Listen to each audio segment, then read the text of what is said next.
Le ciel judiciaire du Mali est de plus en plus nuageux. Il s'assombrit de jour en jour. Après l'arrestation de SBM, Madame Bouharé Fili Sissoko et l'ancien ministre de la Communication, Mahamadou Camara dans l'affaire des équipements militaires et de l'achat de l'avion présidentiel, hier, au cours de la journée, une pluie judiciaire à torrents s'est encore abattue sur Bamako. En effet, selon des sources judiciaires, plusieurs officiers supérieurs de l'armée malienne ont été placés sous mandat de dépôt par le pôle économique et financier de Bamako. Selon les mêmes sources, on apprend également que l'ancien maire de la commune Yves du district de Bamako et deux de ses anciens collaborateurs sont en garde en vue dans les geôles du parquet financier de Bamako. Du coup, c'est la peur au ventre chez les présumés délinquants financiers et autres bandits à col blanc cités dans les rapports des différents services de contrôle et d'audit du Mali. Le nuage judiciaire plane toujours sur le Mali. Les prévisions judiciaires annoncent d'autres arrestations dans les jours à venir.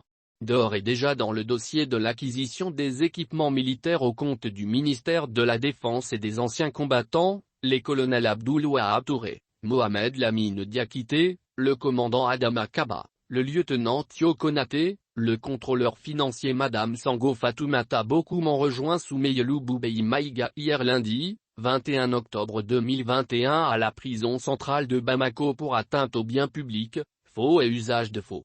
Il est reproché au désormais locataire de la prison centrale d'arrêt de Bamako l'achat d'un avion présidentiel pour près de 40 millions de dollars, ainsi que des matériels militaires avec une société malienne, tous les deux sans appel d'offres. On se rappelle encore que cette opération criminelle avait engendré en 2014 au Mali des sanctions des institutions financières.